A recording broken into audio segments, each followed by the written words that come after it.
যুবক, তোমার গান না শুনলে ঘুম আসে না। কাকা, আপনার গান না শুনলে অটো চলে না। চাচা, আপনার গান না শুনলে অটো চলে না। চাচি, আপনার গান না শুনলে দুঃখ ভোলে না। বোন, গান না শুনলে তোমার হৃদয় আনন্দিত হয় না। আপনার জন্য আমার বিল্ডিংটা ভেঙে পড়বে, বলে রাখি ছাড়বো না। আল্লাহ, তুমি আমার ভাইদেরকে হিদায়াত দাও ইয়া আল্লাহ, ছাড়বো না। এই যে ভূমিকম্প হলো আপনার গান বাজনা বাজানোর কারণে। মুহাম্মদ সাল্লাল্লাহু আলাইহি ওয়াসাল্লাম কি মিথ্যা কথা বলে?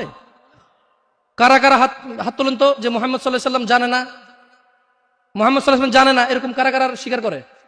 আল্লাহ নবী বলেছে, যখন বাদ্যযন্ত্র বেড়ে যাবে, গায়িকারা সম্মুখে এসে নাচবে, তুমি অপেক্ষা করো, পাহাড়গুলো কেঁপে উঠবে, পৃথিবীটা নড়ে উঠবে।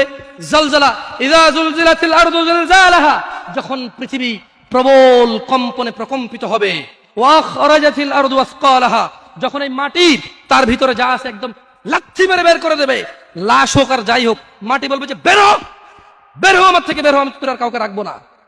ওয়াকাল আল ইনসান, মানুষ বলবে মালাহা মালাহা, পৃথিবীটা কি হলো, এই মাটির কি হলো, কেন সে কবরগুলো লাশগুলো বের করে দিচ্ছে, কেন সে স্বর্ণ মতি হীরা মানিক্য বের করে দিচ্ছে, মালাহা, এর কি হলো, কেন পাহাড় নড়ে উঠছে, কেন পাহাড় ভেঙে চূর্ণ বিচূর্ণ হয়ে যাচ্ছে। মানুষ বলবে মালাহা, পৃথিবীর কি হলো, বিআন্না রাব্বাকা আওহালাহা, পৃথিবী এটা করবে, বিআন্না রাব্বাক, কারণ তোমার প্রতিপালক আওহালাহা, পৃথিবীকে আদেশ করেছেন। আপনি গান শোনেন, আমি শুনি না, আপনি গান বাজান, আমি বাজাই না। যখন চিটাগং নড়ে উঠলো ভূমিকম্পে, আপনার বাড়ির সাথে আমার বাড়িটাও করছে। বন্ধ করেন এই জুলুম আমাদের উপর।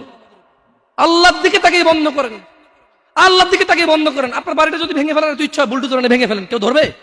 কেউ জিজ্ঞেস করবে আপনাকে? আপনি গান বাজনা শুনে এভাবে পৃথিবীতে বিপর্যয় নিয়ে আসতেছেন। ইত্তাকিল্লাহ হাক্কা তুকাতিহ, আল্লাহকে ভয় করেন যেভাবে ভয় করা উচিত।